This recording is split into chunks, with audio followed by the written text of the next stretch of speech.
Hello student, good morning. हम पिछले video में पढ़ रहे थे फिश कल्चर बीएससी पार्ट 3 का पेपर 3 और उसकी यूनिट नंबर 5 और फिश कल्चर के पार्ट 2 हम पढ़ चुके हैं। आज हम पार्ट नंबर 3 पढ़ेंगे और जो पार्ट नंबर 3 है इसमें आज हम पढ़ेंगे फिश कल्चर को अफेक्ट करने वाले फैक्टर्स के बारे में। फैक्टर्स को आप कारक कहते हो, बहुत सारे कारक हैं, उनके बारे में पढ़ेंगे जो कि फिश कल्चर को अफेक्ट करते हैं। तो चलिए हम स्टार्ट करते हैं कि मछली पालन करने को प्रभावित करने वाले वो कौन कौन से कारक हैं जिसकी वजह से मछलियों के पालन में दिक्कत होती है, या हम कहें कि मछली पालन को पूरी तरह से हम सही दिशा में कर सकें, इसके लिए किन कारकों का हमें ध्यान रखना चाहिए। आजकल क्या है कि मछली पालन पूरी तरह से साइंटिफिक और मैं कहूँ कि टेक्नोलॉजिकल तरीके से किया जाता है।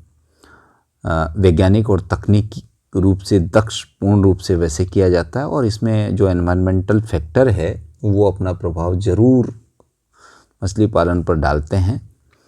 तो देखिए वो कौन कौन से फैक्टर्स हैं जो कि मछली पालन को प्रभावित करते हैं। तो मैं उन फैक्टर्स जो फैक्टर है उनको यहाँ बताने का प्रयास करता हूँ कि वो कौन कौन से फैक्टर हैं। देखिए, सबसे पहले लाइट। अगर डार्क है तो डार्कनेस उसको काफ़ी इफ़ेक्ट करेगी, तो लाइट बहुत ज़रूरी है। इसके अलावा कौन सा फैक्टर है, एक है रेन, जो बारिश है वो भी मछली पालन को प्रभावित करती है। इसके अलावा फ्लड का मतलब आप जानते हो, बाढ़ वगैरह आ जाती है तो मछली पालन प्रभावित होता है। इसके अलावा है वाटर करंट का मतलब होता है पानी का बहाव। वाटर करंट, जो पानी का बहाव है वो कितना तेज है कितना धीमा है ये भी प्रभावित करेगा। एक वाटर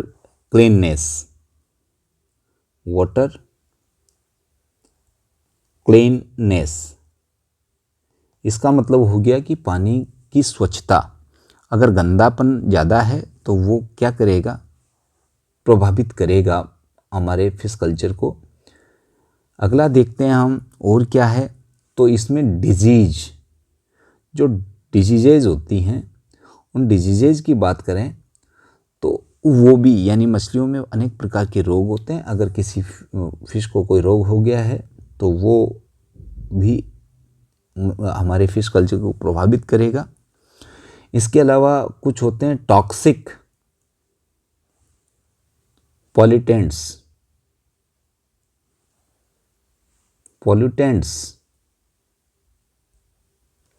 टॉक्सिक पॉल्यूटेंट्स का मतलब होता है विषैले प्रदूषक, वो इसको प्रभावित करते हैं। एक लेवल ऑफ डिजॉल्व ऑक्सीजन कितनी घुलित है डिजॉल्व ऑक्सीजन वाटर में, वो इसको प्रभावित करेगी। इसके अलावा और क्या, पीएच, जो वाटर का पीएच है वो भी अफेक्ट करेगा। और इसके अलावा जो मिनरल्स इन वाटर, वो भी क्या करते हैं, अफेक्ट करते हैं मछली पालन को। तो ये बहुत सारे फैक्टर्स हमने देखे। इसके साथ में अब हम इसी में देखते हैं कि जो मछली पालन कार्यक्रम होता है उसका मैनेजमेंट कैसे किया जाता है। तो अगला हमारा टॉपिक क्या रहेगा, फिशी कल्चर में जो मैनेजमेंट है, मैनेजमेंट ऑफ फिश कल्चर, ये हमारा टॉपिक रहेगा। यानी मत्स्य पालन का प्रबंधन कैसे करेंगे, बड़ी कॉम्प्लेक्स स्थिति होती है। तो इसका प्रबंधन करने के लिए आपको पहले वो सारे फैक्टर्स को ध्यान में रखना पड़ेगा जिन फैक्टर्स की वजह से मछली पालन जो है प्रभावित होता है, और वो अभी ऊपर चर्चा की है। विभिन्न प्रकार के घटक जो कि ट्रॉपोलॉजिकल हो सकते हैं, या पानी की विशेषता हो सकती है, पानी के कौन से स्रोत हैं वो हो सकते हैं, कुछ भौतिक, रासायनिक और जैविक कारक हो सकते हैं, और सबसे बड़ा वह स्थान, वह जलाशय जहाँ मछली का विकास और वृद्धि होना है वो। तो जलाशयों का जो प्रबंधन है वो अपना अलग ही महत्व रखता है। और जो मैनेजमेंट की बात आती है मुख्य रूप से इसके पॉन्ड्स को लेके आती है। जो ताल होता है, जो टैंक होता है, उन टैंकों का मैनेजमेंट बहुत ज़रूरी होता है। और टैंक्स जो होते हैं इसके, उनका मैनेजमेंट का विशेष ध्यान रखा जाता है। मैनेजमेंट ऑफ टैंक्स यानी आपने देखे थे, और ये टैंक्स जो देखे थे आपने वीडियो नंबर 1 में पहले देख चुके हो। आपने हैचिंग वाला देखा था, हैचिंग टैंक्स देखे थे। उसके अलावा आपने नर्सिंग टैंक्स देखे थे, नर्सिंग टैंक। और इसके अलावा आपने वहाँ पे देखा था एक रेयरिंग टैंक्स। एक आपने स्टॉकिंग वाला देखा था, स्टॉकिंग का मतलब संग्रहण वाला। तो ये जो ब्रीडिंग वाला था उसको हमने यहाँ नर्सिंग वाला टैंक लिख दिया है। तो इन सारे टैंक्स का जो मैनेजमेंट है वो बहुत ही ज़रूरी है। तो पॉन्ड्स का मैनेजमेंट करना ही हमारे फिश कल्चर का सबसे बड़ा हथियार होता है। कौन सी मछली की प्रजाति है उसके अनुसार कुंड के रूप में थोड़ा बहुत बदलाव करना पड़ता है, उसमें चेंजेज करने पड़ते हैं। कभी कभी एक ही मछली की विभिन्न अवस्थाओं का संवर्धन अलग अलग गुणों वाले कुंडों में हो जाता है। मछलियों की अलग अलग अवस्थाओं को ध्यान में रखते हुए उनके संवर्धन के लिए विशेष प्रकार के या विभिन्न प्रकार के कुंडों का निर्माण करने की सलाह दी जाती है। और ये सारी बातें जो हैं वो मैनेजमेंट के अंतर्गत आती है। तो मैनेजमेंट में हमें ध्यान रखना होगा कुंडों की गहराई का, उनकी लंबाई का, उनकी चौड़ाई का, और साथ में उनका कुशल प्रबंधन का, जिससे कि उस टैंक में जो है ऑक्सीजन लेवल है, फिजिकल, केमिकल, ये सारी चीज़ें जो हैं वो वहाँ स्कर्सिटी ना हो। पानी की विशेषता, पानी का स्रोत, कुछ फिजिकल, केमिकल, बायोलॉजिकल जो फैक्टर्स हैं उन सब का मैनेजमेंट ज़रूरी है। तो ये आपका होता है क्या, आपके जो है मैनेजमेंट वाली बात। अब हम देखते हैं ब्रीडिंग पॉन्ड के बारे में थोड़ी सी चर्चा करते हैं। तो ब्रीडिंग जो होती है इसमें ब्रीडिंग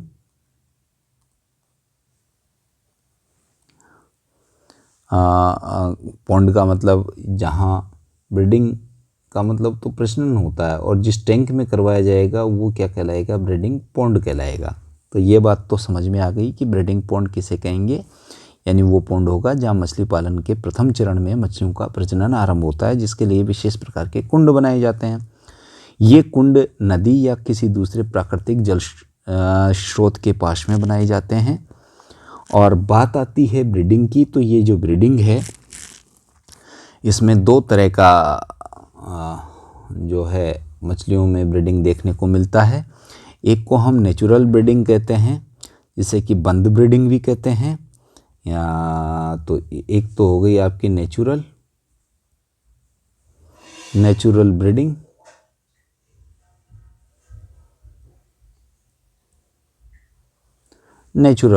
इसको प्राकृतिक प्रजनन कहेंगे। यानी प्राकृतिक बंद जो है प्राकृतिक हो गया। और दूसरा आपका मैं यहीं लिख देता हूँ जिसको बोलते हैं इंड्यूस्ड, यानी इसे हम मछलियों को प्रेरित करते हैं ब्रीडिंग के लिए, तो वो इंड्यूस्ड ब्रीडिंग होगी। तो दो तरह का ब्रीडिंग इनमें देखने को मिलता है। अगर बात करें हम नेचुरल ब्रीडिंग की, तो इसको हम बंद ब्रीडिंग भी कहते हैं।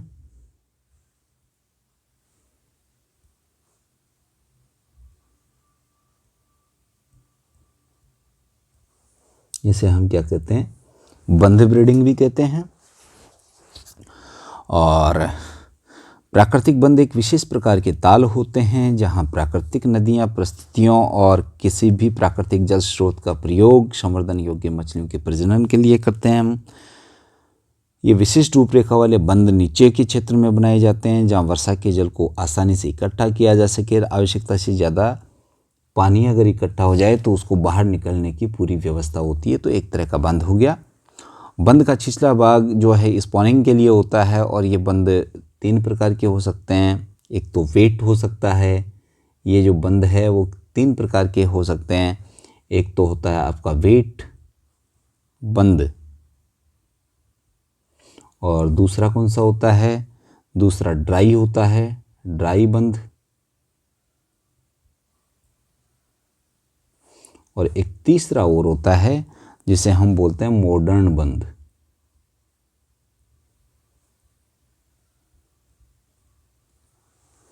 उसको क्या कहते हैं, मॉडर्न बंद कहते हैं। तो देखिए, सबसे पहले तो हम बात करते हैं गीला बंद। गीला बंद जो है वेट बंद, वो होता है ये ताल जो कि विशेष रूप से मछलियों के प्रजनन के लिए बनाए जाते हैं तथा जिनमें पूरे वर्ष भर जल रहता है। गीला बंद या बारहमासी बंद कहलाते हैं। और सूखा बांध पूरी तरह से मौसमी होते हैं। 3 तरह से मिट्टी की दीवार बनी रहती है, एक तरफ से खुला रहता है। बरसात आएगी तो पानी बंद की तरफ बहेगा और वो भर जाएगा, किंतु वर्षा के 1 या 2 महीने पश्चात ये बंद सूख जाता है, इसलिए उसे ड्राई बंद कहते हैं। और आधुनिक बंद की बात करें तो इसे पक्का बांध भी कहते हैं। और पक्का बांध कहते हैं तो इसका मतलब इसकी दीवारें कैसी बनी होती है, पक्की बनी होती है। ये बंद के सबसे निचले स्तर वाले भाग पर लगा निकास द्वार इस बंद की विशेषता होती है। निकास द्वार की सहायता से प्रत्येक अंड जनन के बाद में बंद का सारा पानी बाहर निकाल दिया जाता है। और विभिन्न मछलियों के प्रजनन की विशेषता के अनुसार अंड जनन के लिए ये 3 प्रकार के बांध बनाए जाते हैं, जहाँ पर मछलियाँ अपना जनन करती है, अंडे देती है, स्पॉनिंग करती है। अगर बात करें प्रेरित ब्रीडिंग की, इंड्यूस्ड ब्रीडिंग, ये वाली इंड्यूस्ड ब्रीडिंग, तो मछलियाँ जहाँ प्रजनन करती है वहाँ मत्स्य बीज वहीं से इकट्ठा करते हैं वैसे, लेकिन इसमें कई दोष हैं। कई बार क्या होता है कि इकट्ठे किए गए अंडे कई प्रकार के मछलियों के हो जाते हैं, जिनमें कुछ अंडे परभक्षी मछलियों के हो जाते हैं। तो इन दोषों को अलग करने के लिए उन्नत श्रेणी का बीज प्राप्त करने के लिए कुछ नई तकनीकें विकसित की गई, और जिसके द्वारा मछलियों में कृत्रिम निषेचन करवाया जाता है। यानी कृत्रिम साधनों से मछलियों के अंडे और शुक्राणु शरीर से बाहर निकाल लिए जाते हैं और बाहर ही उनका निषेचन कराया जाता है। और इस निषेचन की जो विधियां हैं वो भी 2 तरह की होगी। एक तो ड्राई मेथड होगा और एक नम मेथड होगा, यानी ड्राई एंड वेट। ड्राई में क्या होगा कि मछलियों से जो अंडे और शुक्राणु जो हैं एक साथ मिलाकर के 30 से 35 मिनट के लिए इस प्रकार छोड़ दिए जाते हैं। निषेचन के पश्चात इनके इस मिश्रण में पानी मिला दिया जाता है। तो यहाँ पर एक तो मेल और यहाँ एक फीमेल एग, इनको आपस में मिला करके 30 से 35 मिनट तक एक पानी के स्रोत में मिला दिया जाता है, और जिससे कि इनमें निषेचन हो जाता है। तो ये शुष्क विधि हो गई। नम विधि में क्या है कि ये बाहर अलग अलग लिए गए और फिर इनको मिलाया गया, 30 से 35 मिनट तक साथ रखा गया। उसके बाद में इन दोनों के मिश्रण में हम पानी मिला देते हैं। एक होती है इसमें नम विधि, इसमें अंडे सीधे पानी में रखे जाते हैं और इसी पानी में फिर नर का मिल्ट का मतलब उसके शुक्राणु को छोड़ दिया जाता है, जब चिपचिपे अंडों के कारण वो आपस में चिपक जाते हैं। तो इस तरह से जो प्रेरित प्रजनन है, कृत्रिम निषेचन के लिए अंडू से परिपक्व मादा मछली को हाथ में लेकर तौलिए से सुखा लेते हैं। उदर भाग को दाहिने हाथ की अंगूठी से उदर को आगे से पीछे की ओर हल्के से दबाते हुए उससे अंडे बाहर निकालते हैं। फिर एक नर मछली लेकर के उसे उदर नीचे की तरफ करके अंगूठे और तर्जनी अंगुलियों की सहायता से मछली को दबाया जाता है, जिससे कि उसके शुक्राणु या मिल्ट बाहर निकाल दिया जाता है। फिर उन दोनों को एक जगह रख दिया जाता है, जिससे कि क्या होगा, जिससे अपने को अंडे और शुक्राणु दोनों मिल जाएंगे। और ये दोनों मिल जाएंगे तो हम क्या करेंगे, उन दोनों को मिला देंगे। कुछ समय बाद में उनके अंदर मेल और फीमेल गैमेट आपस में मिल जाएंगे और जिससे वो निषेचन की प्रक्रिया पूरी हो जाएगी। तो ये कृत्रिम निषेचन होता है और कृत्रिम निषेचन के द्वारा मछलियाँ जो हैं अंडे प्राप्त हम कर सकते हैं।